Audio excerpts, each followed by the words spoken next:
दोस्तों, आपने स्टिंग तो जरूर पी होगी। छोटी सी बोतल, मीठा स्वाद और पीते ही मिलने वाली इंस्टेंट एनर्जी। खासकर गर्मियों में या थकान के बाद इसका मजा ही अलग होता है। लेकिन क्या आपने कभी एक पल के लिए बोतल पर लिखी एक लाइन नोटिस की है? Not recommended for children and pregnant women. अब सोचने वाली बात यह है कि अगर ये ड्रिंक इतनी अच्छी और एनर्जी देने वाली है तो फिर इसे बच्चों और प्रेग्नेंट महिलाओं के लिए मना क्यों किया जाता है? आखिर इसमें ऐसा क्या मिलाया जाता है कि इसे हर कोई नहीं पी सकता? और सबसे दिलचस्प बात, हम सब ने अक्सर बच्चों को ही इसे पीते हुए देखा है। तो क्या ये सच में सेफ है या नहीं? इसका असली कारण क्या है, ये हम आपको वीडियो के आखिर में बताएंगे। लेकिन उससे पहले जानते हैं कि आखिर ये स्टिंग बनती कैसे है। दोस्तों, किसी भी ड्रिंक का सबसे बड़ा हिस्सा होता है पानी। लेकिन यहाँ इस्तेमाल होने वाला पानी नॉर्मल नल का पानी नहीं होता। फैक्ट्री में सबसे पहले पानी को कई स्टेज में साफ किया जाता है। सबसे पहले बड़े बड़े फिल्टर से पानी को गुजारा जाता है। इसके बाद इसे रिवर्स ऑस्मोसिस यानी आरओ प्रोसेस से पास किया जाता है। इसमें पानी को बहुत बारीक झिल्ली से दबाव के साथ निकाला जाता है, जिससे घुले हुए सॉल्ट्स और केमिकल्स भी हट जाते हैं। फिर आता है यूवी ट्रीटमेंट, जिसमें अल्ट्रावायलेट लाइट से बैक्टीरिया और वायरस खत्म कर दिए जाते हैं। यानी इस स्टेज के बाद पानी इतना शुद्ध हो जाता है कि वो सीधे पीने लायक बन जाता है। अब यहाँ से शुरू होता है असली खेल। स्टिंग सिर्फ एक फ्लेवर्ड ड्रिंक नहीं है, बल्कि एक एनर्जी ड्रिंक है। इसलिए इसमें कुछ खास इंग्रेडिएंट्स मिलाए जाते हैं। सबसे पहले आता है कैफीन। कैफीन वही तत्व है जो चाय और कॉफी में भी होता है। ये हमारे दिमाग को स्टिमुलेट करता है और थकान को कुछ समय के लिए कम कर देता है। इसी वजह से आपको स्टिंग पीने के बाद थोड़ी अलर्टनेस महसूस होती है। इसके बाद आता है टॉरिन। टॉरिन एक प्रकार का एमिनो एसिड है जो शरीर के कई फंक्शंस में मदद करता है। ये मसल्स और नर्वस सिस्टम को सपोर्ट करता है। फिर मिलाए जाते हैं विटामिन बी कॉम्प्लेक्स। ये विटामिन हमारे शरीर में एनर्जी बनाने की प्रक्रिया को तेज करते हैं और जो खाना हम खाते हैं उसे एनर्जी में बदलने में मदद करते हैं।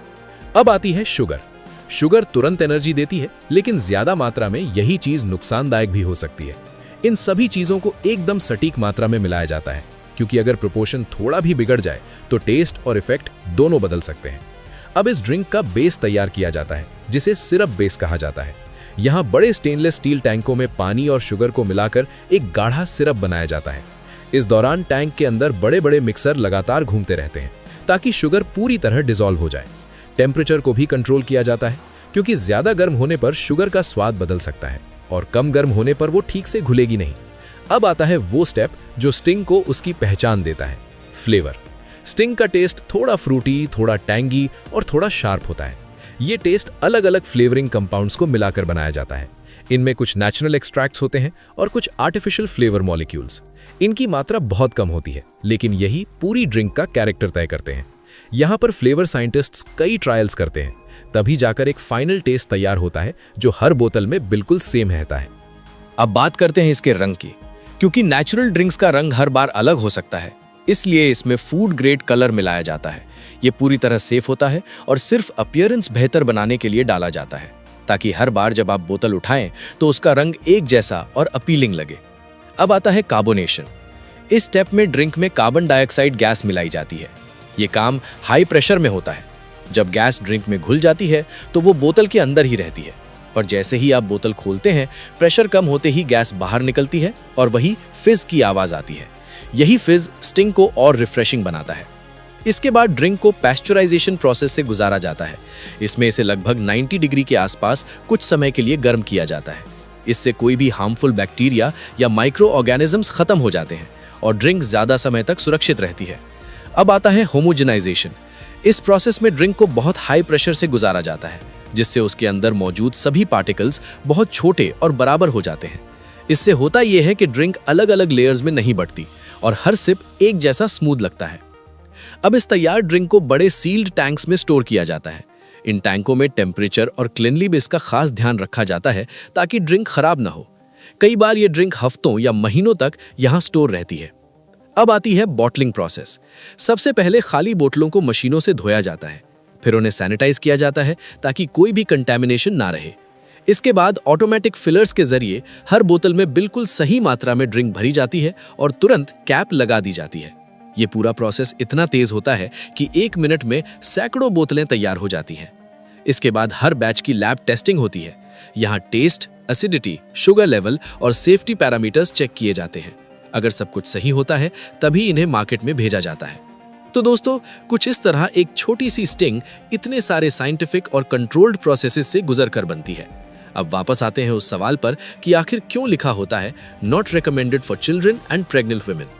इसका सबसे बड़ा कारण है कैफीन। कैफीन अडल्ट्स के लिए लिमिटेड मात्रा में ठीक होता है, लेकिन बच्चों के शरीर पर इसका असर ज्यादा तेज पड़ सकता है। ये उनकी नींद खराब कर सकता है, दिल की धड़कन बढ़ा सकता है और कंसंट्रेशन पर भी असर डाल सकता है।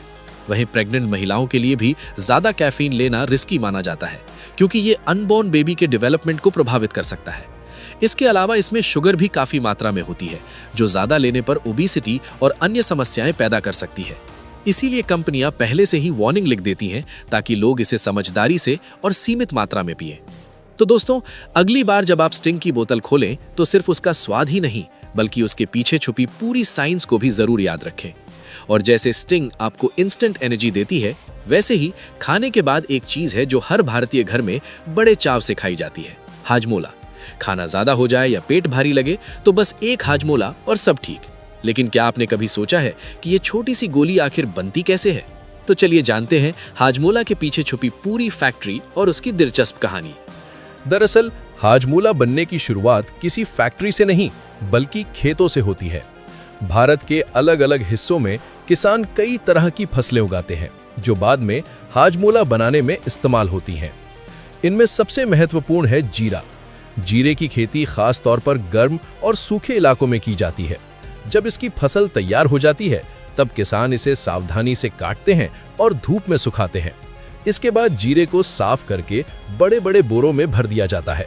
इसी तरह काली मिर्च भी उगाई जाती है, जो हाजमोला को उसका हल्का तीखा स्वाद देती है। काली मिर्च की फसल पकने के बाद उसकी कटाई कर ली जाती है और फिर से धूप में सुखाया जाता है। वहीं अदरक की फसल तैयार होने के बाद अदरक को सुखाकर ड्राई जिंजर पाउडर बनाया जाता है, जो पाचन के लिए बहुत फायदेमंद माना जाता है। इसके अलावा पीपली, लौंग, नमक, काला नमक, नौसादर, चीनी और नींबू का रस जैसे कई इंग्रेडिएंट भी अलग अलग जगहों से इकट्ठा किए जाते हैं। जब ये सारा रॉ मटेरियल तैयार हो जाता है, तब इन्हें ट्रकों में भरकर हाजमोला की फैक्ट्री तक भेज दिया जाता है। और यहीं से शुरू होती है उस छोटी सी गोली की असली यात्रा, जिसे हम बचपन से खाते आ रहे हैं। दोस्तों, आप में से लगभग हर किसी ने बचपन में हाजमोला जरूर खाई होगी। छोटी सी गोल गोली, लेकिन स्वाद इतना चटपटा कि एक खाने के बाद दूसरी खाने का मन करने लगता है। स्कूल के दिनों में दोस्तों के साथ हाजमोला बांटना, जेब में छोटा पैकेट रखना या दुकान से 1 रुपए की हाजमोला खरीदना, ये सब यादें शायद आप में से बहुत लोगों के बचपन का हिस्सा रही होंगी। लेकिन क्या आपने कभी सोचा है कि आखिर इस छोटी सी गोली में इतना जबरदस्त चटपटा स्वाद आता कहां से है और फैक्ट्री में इसे आखिर बनाया कैसे जाता है? तो चलिए, आज हम आपको लेकर चलते हैं हाजमोला की फैक्ट्री के अंदर, जहां अलग अलग मसालों और आधुनिक मशीनों की मदद से तैयार होती है ये मशहूर चटपटी गोली। फैक्ट्री में सबसे पहले आता है सूखा जीरा। इसे एक बड़ी रोस्टिंग मशीन में डाला जाता है। इस मशीन के अंदर जीरे को लगभग 130 डिग्री सेल्सियस तापमान पर भुना जाता है। रोस्टिंग करने से जीरे की खुशबू और स्वाद दोनों और ज्यादा तेज हो जाते हैं। जब जीरा अच्छी तरह रोस्ट हो जाता है, तब इसमें बाकी सारे मसाले मिलाए जाते हैं, जैसे काली मिर्च, ड्राई जिंजर पाउडर, लौंग, पीपली, नमक, काला नमक और चीनी। शुरुआत में वर्कर इन सभी इंग्रेडिएंट को एक बड़े कंटेनर में डालकर अच्छी तरह मिक्स करते हैं। ये स्टेप बहुत जरूरी होता है, क्योंकि अगर मसाले सही तरह से मिक्स नहीं होंगे तो हाजमोला का स्वाद हर गोली में अलग अलग हो सकता है। जब सभी चीजें अच्छे से मिक्स हो जाती हैं, तब इस पूरे मिश्रण को पावरफुल ग्राइंडर मशीन में डाल दिया जाता है।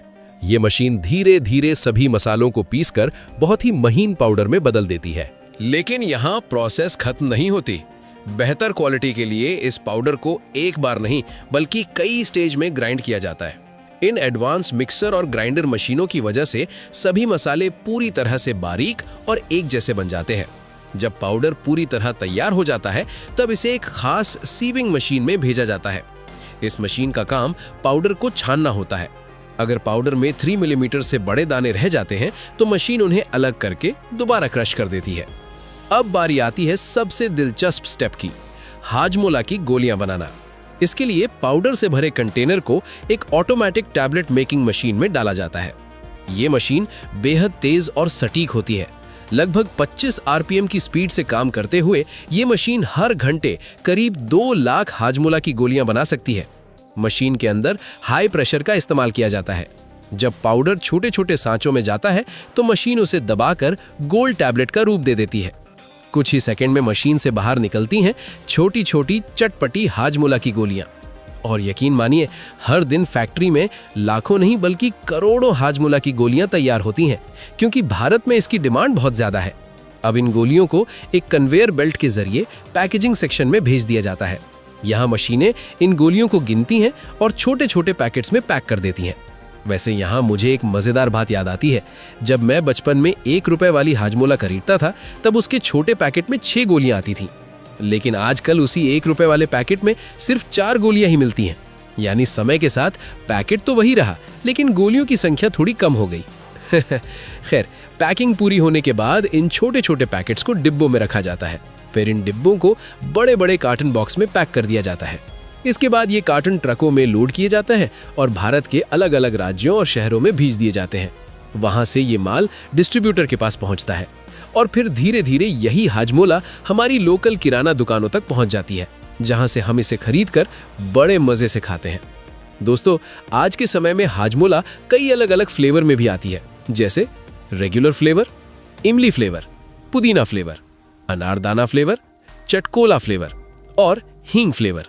यही वजह है कि हर किसी का अपना अपना पसंदीदा हाजमोला फ्लेवर होता है। तो अब आप हमें कमेंट में जरूर बताइए, आपका फेवरेट हाजमोला फ्लेवर कौन सा है। मेरा तो ये रेगुलर वाला है। और अगर आपको ये वीडियो पसंद आया हो तो वीडियो को लाइक करें, दोस्तों के साथ शेयर करें और चैनल को सब्सक्राइब करना बिल्कुल मत भूलिए। मैं चलता हूं, तब तक आप इन दोनों वीडियो को जरूर देख लीजिए, बहुत अच्छी हैं।